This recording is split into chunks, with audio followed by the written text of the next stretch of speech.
Fue el primer país independiente de América Latina y sirvió como referencia para las luchas por la abolición de la esclavitud en todo el mundo. Pero más de 2 siglos después, es uno de los países más pobres e inestables. Haití, que hoy se encuentra en medio de una enorme crisis política y social, ha padecido explotación, revoluciones, dictaduras, corrupción y violencia. Y todo esto en un país ubicado sobre la falla principal entre las placas tectónicas de Norteamérica y el Caribe, y en una pista principal de huracanes, lo que hace que los desastres naturales sean aún más desastrosos. Las razones profundas de la crisis permanente que parece sufrir este país son muchas, pero entre tantos pesares, hay uno que resalta por incongruente ante los ojos contemporáneos. Haití tuvo que pagar una enorme compensación a Francia a cambio de su independencia. Y de este asunto hablamos en este video.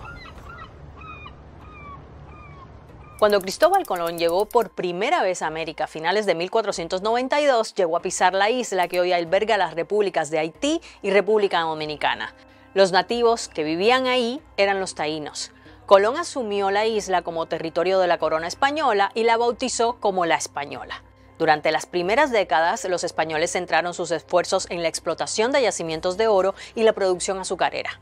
Para eso comenzaron a importar población esclava africana, ya que los taínos fueron diezmados por enfermedades y por la explotación de los colonizadores. Sin embargo, una vez que los españoles descubrieron una enorme riqueza en el continente americano, fueron perdiendo interés por la española, sobre todo por la parte occidental de la isla. Esta zona, que los taínos conocían como Ayiti, se convirtió entonces en un bastión para los piratas franceses, ingleses y neerlandeses.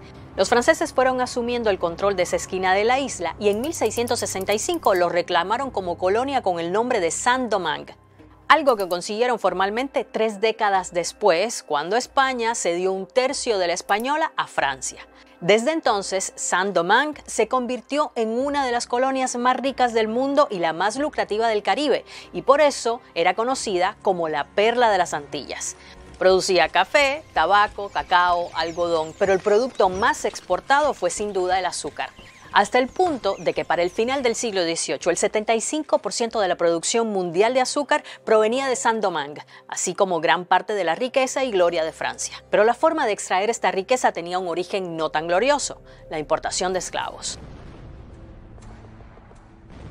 Con Francia en control de la zona, el ritmo de importación de esclavos africanos se multiplicó y se calcula que en menos de un siglo se pasó de 5.000 esclavos a 450.000. Esto contando con que como promedio los esclavos morían unos 10 años después de llegar. Sus condiciones de vida eran muy duras en las plantaciones y recibían brutales castigos. Además, en la isla había unos 70.000 hombres libres, de los que la mitad eran mestizos y negros libertos. En ese contexto estalló en 1789 la Revolución Francesa y las reclamaciones de libertad, igualdad y fraternidad se extendieron también a Saint-Domingue. Primero fueron los libertos y los mestizos los que pidieron que se les aplicara la Declaración de los Derechos del Hombre, pero sus demandas fueron reprimidas y en 1791 fueron los esclavos negros los que se rebelaron, destruyendo las plantaciones y ejecutando a todos los blancos que vivían en la región.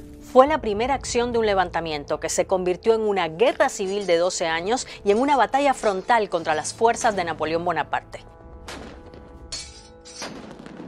Entre los líderes de los rebeldes destacaron, por ejemplo, el esclavo de origen jamaicano Dutty Boukman o el liberto Toussaint Louverture, quien los dirigió durante gran parte del conflicto. El primer éxito para los esclavos llegó en 1794, cuando se abolió la esclavitud en todas las colonias francesas, pero no sería hasta luego de 10 años cuando se logró completar el objetivo. El 1 de enero de 1804, Saint-Domingue declaró su independencia, aunque cambió su nombre por uno que recuerda al que usaban los nativos taínos: Haití. Y Jean-Jacques Dessalines se convirtió en su primer gobernante. Pero esta lucha por la libertad dejó también un país arrasado, con la mayoría de las plantaciones y las infraestructuras destruidas, aunque no fue la única consecuencia.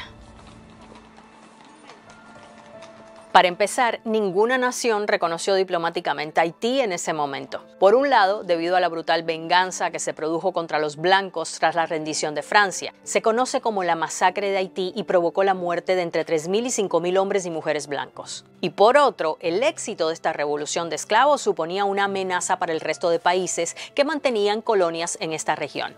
Así que la reacción de estos países fue ejercer un duro bloqueo económico que ahogó las finanzas de la recién creada República de Haití. Hasta tal punto que el 17 de abril de 1825 el entonces presidente haitiano Jean-Pierre Boyer acabó firmando la Real Ordenanza de Carlos X. Con ella, Francia prometía el reconocimiento diplomático de Haití. Eso sí, a cambio de un arancel del 50% de reducción a las importaciones francesas y, sobre todo, una indemnización de 150 millones de francos, a pagar en 5 cuotas. Esta cantidad equivalía a los ingresos anuales del gobierno haitiano multiplicados por 10.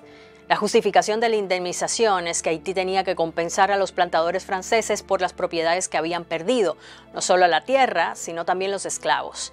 El enorme coste obligó a Haití a pedir un préstamo a un banco francés para hacer frente al primer pago, y entró entonces en una espiral de préstamos, comisiones y pagos millonarios. Aunque la deuda fue rebajada años después a 90 millones de francos, tuvo que pedir grandes sumas a bancos estadounidenses, franceses y alemanes. Así, esta indemnización consumió gran parte del Producto Interior Bruto de Haití hasta 1947. Porque el país, que un día fue la perla de las Antillas, necesitó 122 años para pagar por completo la conocida como deuda de la independencia.